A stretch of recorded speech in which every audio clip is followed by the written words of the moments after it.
my name is Doris and I am Little Bird Products. Thank you for joining me here. And if you have subscribed, thank you for returning. And if you haven't subscribed yet, please click the subscribe button so you get notified every time I post a new video. Today, I'm going to be posting in two parts because I am still having technical challenges. And one is a how-to where I'm going to show you how I make a cuddle coat.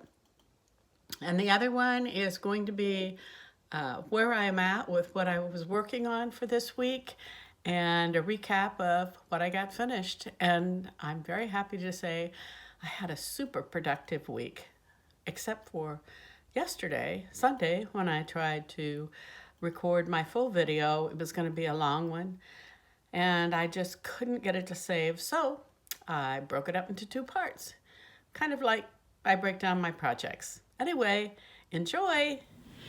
Well, let's see, it's going on 7 o'clock on Saturday night, and I have these two Kantha kimono shrugs, although I made them slightly longer this time. They're ready. That one is ready for me to pull up the sides and make the pockets. And it's stitched together, and I like it. It's reversible, so you can see the seams there. But on the other side, it'll be clean seams. And this is going to be the same way. That'll be the reverse side after I get it stitched together. The other side's blue. And then, there is the hooded part of my Cantha kimono. I've got it all cut and serged. There's my next quilted hooded jacket. And it's all serged. That's the hooded part. Ready to put everything together. And then, you can tell I don't work on things one at a time.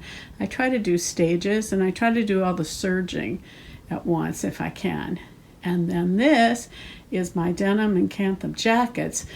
And there's the other pieces of the Cantha blanket that are going to become the side sleeves. And then I have this other denim jacket picked out, or I should say shirt, but it'll become a jacket. I just have to cut the sleeves off of it. And there is the blue Cantha sleeves for it. And I've got to kind of put it together and think about it because the sleeves are about 12 to 15 inches long. And I kind of like them. They're three-quarter length. And it'll be a little less sewing, but it's a little different. And I might just put them together like that. So I think I could get all of that done tomorrow. So I'm probably going to put my filming off to put everything together till late in the day.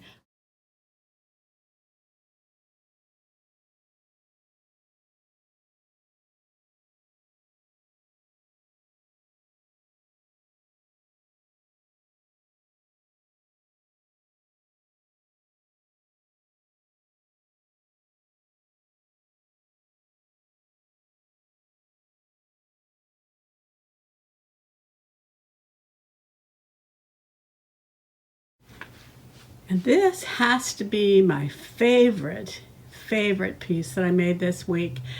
This piece of Cantha just so cute. And I want you to know that these umbrellas, that's intentional. Those are upside down, but then this in the center, which that piece had, I wanted that to be right side up. So the only way I could have it be right side up there for the green was have these be upside down, but I'm going to say they're not upside down.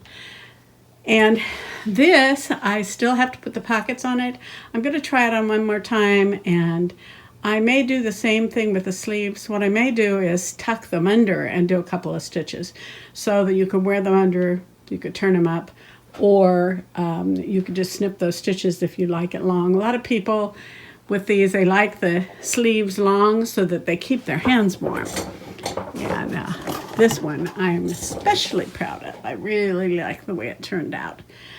So I think that I probably have one more day or half a day to finish all of these, just to give them a good press, put their tags in them, put pockets on the ones I'm going to put pockets on.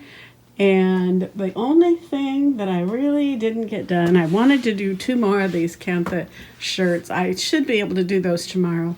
And then I wanted to start on some flannels. So what I would say is that for this next week, because I only have a week and a half before my next 2 shows, I do need to do a few more book pocket pillows, because doing 2 shows back to back, I won't have a lot of time to replenish things. And I've been selling more things in my Etsy store, so you would think that over 200 items I'd have enough for people to choose from, but I like to have more than just enough. So I will consider this a successful week. I think I came really close to getting everything finished, even though I tried to be a little more realistic. Although back when I was a kid they said close only counts in horseshoes. Well, I'm going to consider this close and a fait accompli. Oh, isn't that wonderful? I'm channeling a little French here. Must have been those macaroons that I ate today at lunch. So I've had a really productive week, and I've had a lot of fun. Oh, I did make one more thing, and I'll put a picture in here. I made a pair of, I don't want to call them pantaloons, and they're not really, they're a little bit drop crotch. And anyway, I'm looking for an easy pattern. What do you call those things? Ugh, the word escapes me. Anyway, I made a really cute pair out of a striped sheet. And they have elastic waist. A friend of mine who sews a little bit, she's looking for bloomers. She's looking for an easy pattern for bloomers. She's my sewing protege, and she wants to sew a few more complicated things for herself. So I think this pattern I've adapted a little bit from one I've had for a while. I think that it'll be a good one for her because you can embellish it a lot on the bottom of the legs. And maybe next week I'll film making that and show me modeling it if you're interested in bloomers at all. Anyway, let me know if you're interested in bloomers, and if there's anything else that you'd like to see me make. I'm going to try to do a little more filming. I did a little bit this week, but it does take me quite a bit. I fixed my setup at my big cutting table in my sewing room extension, aka my garage that's never seen a car. Maybe I should call it my, what should I? These 2 are my Kantha denim shirts, and I love how they turned out. Now what's left to do on these is they take a little less making. There's the way the sides look, and I'll flip this around so you can see the back, and there's the back. I really love these colors. They turn out really pretty. All I have to do is take a couple of stitches to make the sleeves. I make them cape-like, but I give them an armhole because the capes, they just want to slide back on your back. This one's real cute too. This is the front. There's the side and the back.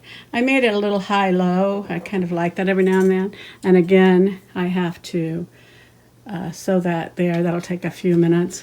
And then I have to put my labels in it. So that takes a lot less to do. And oh, yeah, I have to put my labels in those 2 jackets too.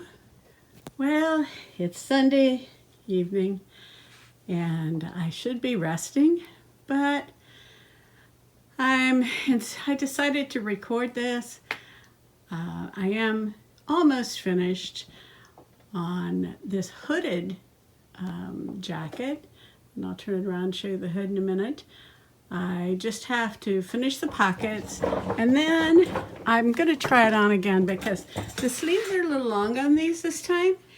And the other one I kind of liked that way, but this one I'm thinking I'm going to turn the sleeves up and just do a couple stitches so they'll stay up.